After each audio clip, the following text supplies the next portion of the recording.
1,300 na po nakatawang namamatay sa Europa dahil po sa matinding init. Yes, para sa atin parang normal lang yung degrees na nararanasan nila doon.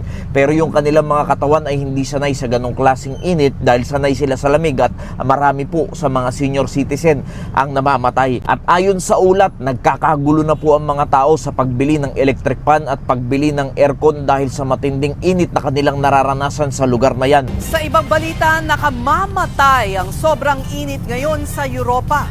Nagpapanik buying na nga ang mga tao at nag-uunahan sa pagbili ng aircon at electric fan. Narito ang Frontline Report.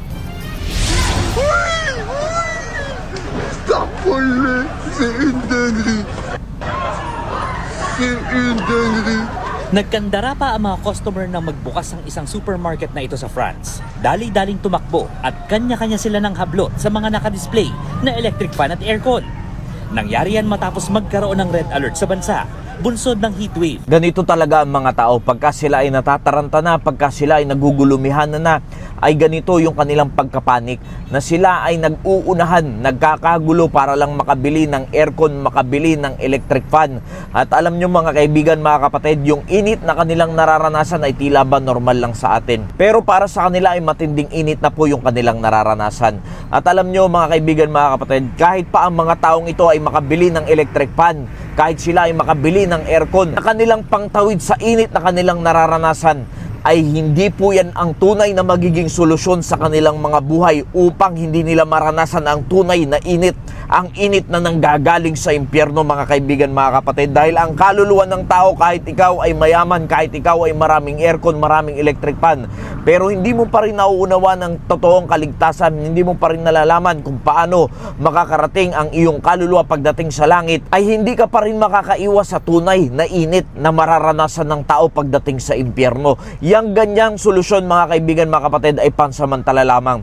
Mas maganda pa nga kung ang pinagkakaguluhan ng tao ay ang Biblia, ang salita ng Diyos. Mas maganda kung ang pinagkakaguluhan ng mga tao, pumapasok sila sa bahay-sambahan ng Diyos upang manalangin, upang magpatuloy sa salita ng Diyos, dahil yan yung tunay na magbibigay sa atin ng aluan at magbibigay sa atin ng kapayapaan at hindi tayo magpapanik sa mga ganyang klaseng nangyayari sa ating mundo. Dahil pag meron kang salita ng Diyos, wala ka mang electric fan, wala ka mang aircon sa inyong bahay, pero mararanasan mo ang tunay na kaalwanan ng buhay pagkasama mo ang Panginoon pag meron kang salita ng Diyos. Kaya alam niyo po, ang pinakamas mahalaga sa lahat ay ang salita ng Diyos. Sabi ng Biblia, yan ay hindi mo maikukumpara sa silver and gold. Hindi mo maikukumpara ang wisdom na pwede mo makuha sa salita ng Diyos sa mga kayamanan ng sanlibutan ito. Kaya alam niyo po, yung mga ganyan, temporal lang po yan na pangpalipas ng init. Temporal lang po na solusyon yan. Ang mas magandang solusyonan natin bilang mga tao